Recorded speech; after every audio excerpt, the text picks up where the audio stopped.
I overcame my social anxiety at 33 by systematically exploring my social environment.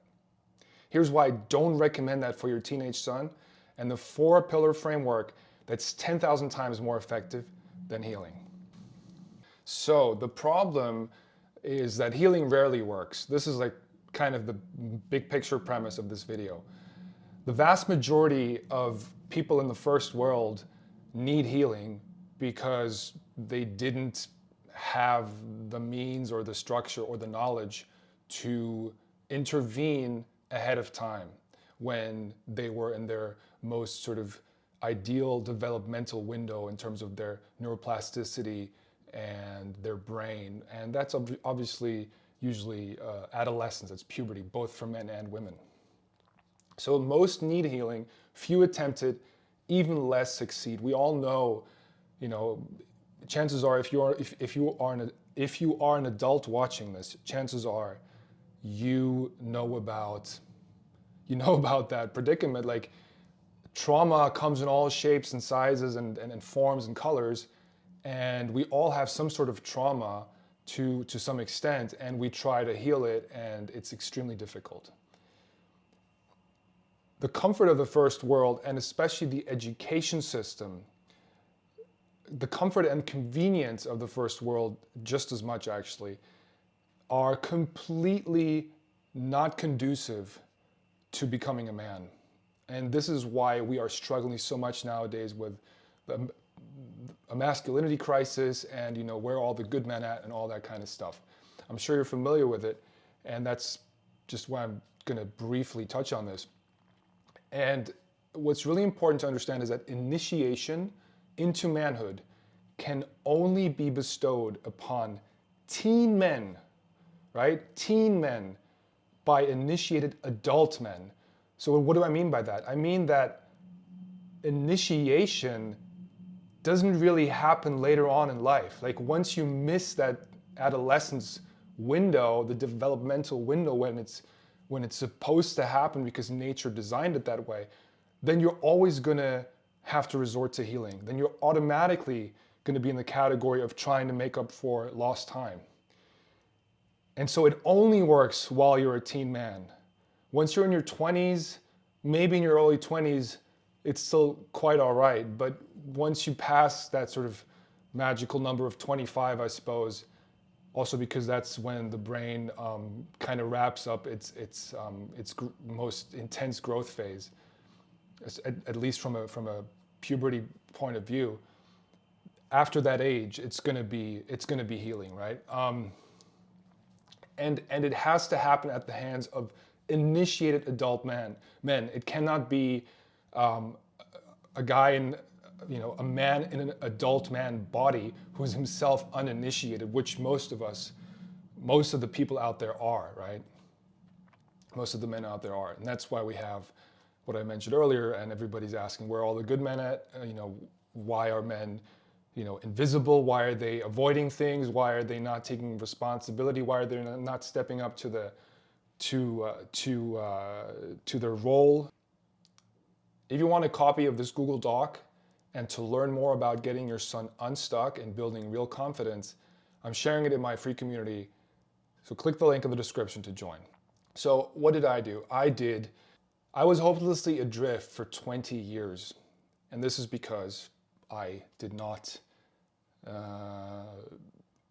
get to avoid the healing part, right? I big time slid into the need to heal. And hopelessly adrift for 20 years, although with decreasing intensity, meaning the sheer passage of time sufficiently kind of slowly trickled in and sufficiently, helped me grow into a man. So it was just a function of enough time passing by. But of course, again, this is far from ideal. This is just, the best I was able to do with the deck of cards that I was dealt. Growing into a man, so in Barcelona, there's a story here. I was 18 when I graduated high school, and my first stop after high school was Barcelona. I had made up my mind to apply to US colleges, but had done so too late to not have to wait a year. So I basically decided to not take that year off, but to already get started on my studies and then transfer out of a European college into a US college. So I ended up in Barcelona for that first year of college, my freshman year. And what happened there is probably the worst year of my life. That's why I like to refer to it as the Barcelona black hole, because I spent most of my time indoors at home watching all kinds of things on my laptop, mostly porn and TV shows, like series, like The OC and Prison Break and whatever was on at the time. I was binge watching all that kind of stuff. I was just on my computer most of the time. This is still pre-smartphone era. This is 2005, 2006. Smartphone came out in 2007, the first iPhone did.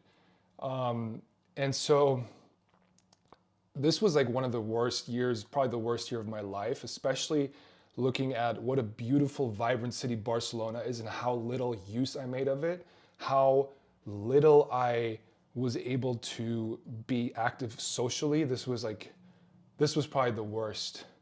This was like the climax of my social fear and my sort of overthinking and also self-victimizing period in my life. Fast forward a few years, like 14 years, or 15 even, because this is like early 30s now, and I healed my social anxiety and my porn addiction finally. As I mentioned before, like it decreased with time anyway, because slowly you kind of start maturing in some ways, and of course you need to be seeking out new methods, new ideas, you need to be interested in actually healing, right? So this is all the healing path. I'm on the healing path here, and in my early 30s I finally started to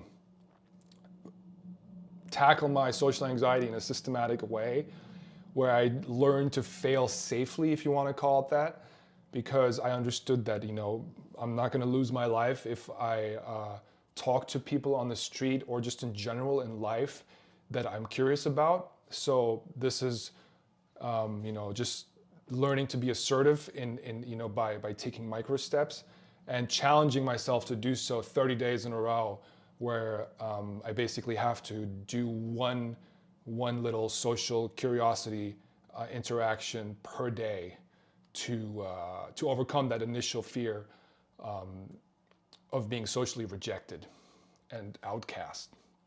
And of course, this happens in the beginning that you're rejected, but it's not a big deal. It's just something that is part of the process, and it's just such a crazy idea that I should have to do this at 33, when this is something that boys have a biologically need to do when they're 13 or 14 or 15. Like that's when it starts. That's when they should be doing it instead of watching porn. So I replaced and then what was also a few years after that was also a nice next step, was replacing my lack of career purpose with embarking on this mission here that I'm currently filling the role of as a YouTuber and as a mentor, talking to you here. And I guess the thing that helped here to step into this role and appreciate that I'm capable of this is when I had a 6-month gig as a TV news anchor at the Polish news station here in Warsaw, where we broadcast in English and German, and I was the German language news anchor. So this was the last sort of chapter that led up to where I am now, is the TV thing, where I basically had to face also my fear of public speaking and being on camera. I still have a lot of fear around public speaking, and I'm still going to be working a lot around that and with that. But I guess I now am at least comfortable enough being on camera, so that's why I'm doing this YouTube thing here. So as you might have already been able to glean, instead of healing, I recommend prevention. Prevention is far superior than healing in all aspects of life, in all contexts I can think of, please let me know if you can think of any context, any particular instance or example where prevention is not superior to healing. That's what I recommend for everyone. Well, I'm talking about teen men here, but this is really the right thing for any person. If it comes to mental health or physical health, prevention is always superior. That's part of a healthy life, is a life that is prevention. Like, we're all creatures who are, from the day that we are born, we are essentially dying from the first day that we touch, Mother Earth, or that we come to this earth. Like, we are slowly dying day by day. And so everything is about prevention in some sense, right? It's about living your best possible life. And so it's all about prevention in some sense, if you want to look at it drastically like that. What I recommend for your son, the 4-pillar framework, is, first of all, since you are a parent probably watching this, I'm going to speak about this briefly. One of the first things we have to understand is that parenting a boy from 0 to 12 is basically, there are some differences between boys and girls, but we're not going to get into that. I'm not a parent myself, so I don't really feel qualified to comment on that. But it's safe to assume that 0 to 12 parenting for a boy is still very much a mother-based kind of love that revolves around emotional communication, that is not what he needs starting at age 13 as he enters puberty. And so you have to change how you show up at home. You have to start being the leader that he needs you to be at home. And that means less emotional talk, because that doesn't get to him, that doesn't model what he needs to see in you in order to emulate. And so you need to basically show up and be that role model for him. If that is how much you are on your phone, or if that is when you go to bed. Like, basically, don't expect him anything to do that you yourself aren't able to do. And I do think a lot of parents struggle with that. They basically have no right to criticize him, right? Like, they're not leading by example. So because his biological wiring changes fundamentally. It doesn't happen overnight, but it happens gradually and then suddenly as he enters puberty, and there's all of a sudden a 600% increase of testosterone, which is, of course, the male version of what happens with hormones on the female side. Like, the hormones are the main reason why human beings start to, in a way, go haywire during these intense transformative years that we call adolescence. So, to avoid cumbersome healing later, your teen son needs a non-biological mentor now. And this is the prevention part. This is probably the easier part, actually, for you to take care of than the first step where I tell you to change how you show up at home. Because on top of being a different parent for him, that is, that knows how to communicate clearly and not emotionally, that sets, rules and follows through with these rules and sort of enforces them. The additional step that your boy needs is what he's hardwired to need, because he is hardwired to stop believing everything you say, especially if it's just words and not actions, following these words from your part. He needs that additional support and role model that he can respect, look up to, but not only through his screen, through the people he sees on social media, because there's a bunch of idiots and male role models on social media, obviously, that are going to fill that void if he doesn't have a physical dude, an adult initiated man, an initiated adult man who takes a vested interest in him. That is the role of the mentor. And that's how men have been initiated since the beginning of human history, at the hands of more experienced adult men, initiated men, like the point I was making earlier, right? And that's why there is this idea of a rite of passage, and it always happens when a boy is physically undergoing all these changes, physically going through these hormonal transformations. That's when that needs to happen. That is when it is developmentally right to do so, right? Everything that you try to do later, like once he's already like physically developed and for all intents and purposes a man, physically speaking, once you try to intervene after that has been completed in his 20s or 30s, that again, as we were saying earlier, that will be healing automatically. That will no longer that will no longer be an attempt to prevent anything, because prevention, that ship has sailed, right? I guess that makes a lot of sense. I think that makes a lot of sense. The third point there is the third pillar is that screen addiction, which is one of the most prevalent issues nowadays, gets replaced with structured real-world assertiveness missions. And this is essentially just these real-world assertiveness missions. That's just a different way of framing what I underwent when I was in my early 30s, except, like I said, 20 years later than I ideally should have. So that is part of what the mentor does in his work with your teen son. And he will automatically lose interest in screens and in porn and in video games and in social media and all the other crap that is on his screen, because he will have things that are way more tangible and physically stimulating because they're out there in the real world. But he's not likely to be able to jump into that role by himself. That's why he needs that mentor. And if you try to do that for him, if you try to design his environment in that way, then good luck to you, because I'm sure you're very busy, and this is no easy feat. But obviously you're welcome to try.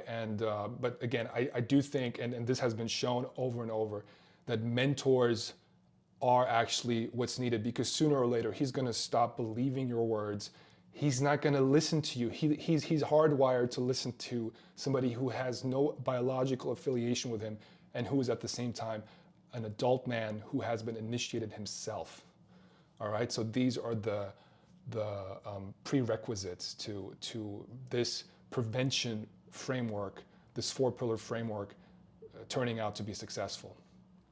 Emotional dysfunction gets addressed as a byproduct of intentional mentor work. Again, at the hands of curiosity-driven interactions, as we mentioned before, these social exploration missions. He's being given real responsibilities. This can also happen at home with you, that he's given real responsibilities. I addressed this in one of my earlier videos, where basically you as a parent also, not just the mentor, but as a parent, you can and should, and this is also part of what I was saying with coming up with clear rules and then also enforcing them, and without emotion, right? Just having an idea, a vision, and then enforcing it. So that could be anything. It could be trimming the hedges.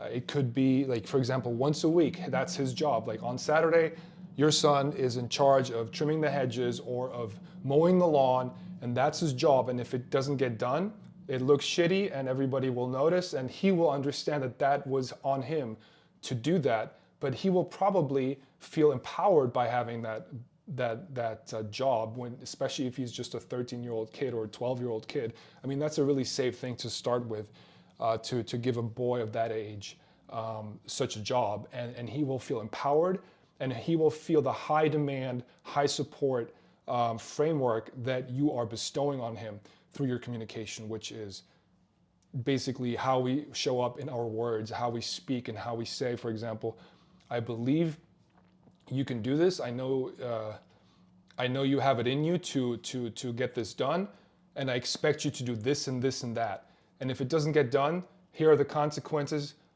and here are the rewards. So it's either consequences like punishment or rewards, and that is what young men respond to. That is the kind of communication they need from you, and that is also what they're going to get from their mentor. But I guess it's both the mentor and you doing these things. But of course, most of that work will be done by the mentor should you choose to work with one. Okay, the outcome. What changes? The outcome of all this is a reduced likelihood for depression, ADHD, and other forms of neurodivergence. I think I'm not the only person to think that things like ADHD and depression are highly overdiagnosed in these days in the first world, in the developed world where we are comparatively affluent. In other words, these are symptoms that show up as a byproduct of the comfort and the crazy sort of therapy culture that we have developed. The education system I mentioned earlier is geared for not for young men, for boys. It is designed for a more female style of needs and communication. And the same goes for therapy culture. Therapy culture is highly problematic in terms of addressing male needs, because it doesn't really. It's just a bunch of talking and it's a bunch of healing. And when we are speaking about prevention, we are talking about, we don't need a therapist to prevent. In fact, yeah, we need actions. We need to take actions. We need to take yeah, that's why we have these real world missions. That's why we design an environment. That's why we have clear rules, clear expectations, and we communicate them without any big emotions. We just kind of, we just lead, right? We are leaders, and that's what the male nature is, and that's why the world will fall apart, or is falling apart, the less men there are. And so there's a reduced likelihood for all these forms of neurodivergence that are now popping out of the ground like poppy seeds. And I think, I don't have a statistic to prove that, but it's just common sense. And the relationship with your son improves drastically when you get him a mentor, and when you show up differently at home for him, and when he has, the high support, high demand framework or network, the high support, high demand, when he gets that from you and when he gets that from his mentor, he will automatically be more present, and he will have a purpose, he will develop confidence, and he will have a proven system to channel his drive. And he won't waste years of precious life struggling to recover from what 90% of adult men are trying to recover from, which is a fixed mindset, although maybe that's not 90%, but I'm just guessing, but especially addiction, phone, social media, porn, video game, alcohol, gambling, etc. All forms of addiction, all forms of coping mechanisms will be reduced when we intervene adequately and early, and again, prevention over healing. And then lack of social calibration and health and relationship issues as well, obviously. Like it's really no rocket science, folks. It's quite obvious that this is a glaring issue. It's a huge issue, and I'm going to do my best to try and break it down and not overwhelm you with too much in one video. So I currently have 3 spots open to work with me one-on-one to help your son build confidence and momentum. If you're curious, there's a link to apply in the description. First come, first serve. Okay, the conclusion here is that most parenting problems shrink when structure strengthens. You will find out that it is really kind of that simple. At the same time, it's not easy. So it's simple but not easy to enforce that and to find a way to do that. You can try on your own. You're welcome to. Some people are perfectly capable of it. But again, there is no second guessing or doubting the claim that a mentor will be a vast improvement of both your quality of life and your son's quality of life and his trajectory. He's just going to have a 10x accelerator in terms of his development in life. And a lot of us know this, even as adults working with coaches and mentors, we have experienced this firsthand. When you have somebody who is pushing you and who knows how to talk to you and who you respect, that just is a game changer for your own learning and your learning curve. So boys need mentorship, structure, physical intensity daily. I didn't mention that earlier. That is, I think, one of the things that hits really hard for me is when there is no, when he doesn't play enough sports, when he doesn't go out enough, when he doesn't move enough, when he doesn't exert himself physically enough, he will have all this unchanneled energy that he will go to bed with, and then that's usually when he's on his phone too long and doesn't go to bed at the right time or doesn't fall asleep at the right time, and he will like spend half the night on his phone, and the next day there will be a higher likelihood for emotional outbursts and just all around household trouble or issues with him, right? And him being disrespectful and just not listening and just basically telling you to bugger off. And so that's a big part of it. Like the 600% spike in testosterone during puberty, and that's an average number, obviously, but that is what we need to channel, and that's why physical intensity and physical exercise is so important. And to find a good system to channel all that energy is just so crucial. But that is obviously something I should have mentioned earlier, but now I'm telling you here in the conclusion, that is part of it. There's just so many things to cover. Like this could be an hour long or more conversation. And then the last thing I want to say is, you are the leader of the house, so act like it. And emotional regulation will follow when you take the right steps. And again, the mentor is there to support your family, but it's not everything, right? Like you also have to understand your new role after 0 to 12 parenting. 0 to 12 parenting is great. It's more hunky-dory. It's more feel-good vibes. After that, to help a boy grow into a man is one of the hardest jobs, possibly the hardest job you can imagine having in the world. But you maybe didn't sign up for it, but you're now in these shoes, and better fill them, because that's also at the same time, it's one of the most beautiful missions and things that you could possibly be doing with your life, is to raise a healthy man. So without further ado, thank you for listening, and I'll talk to you soon.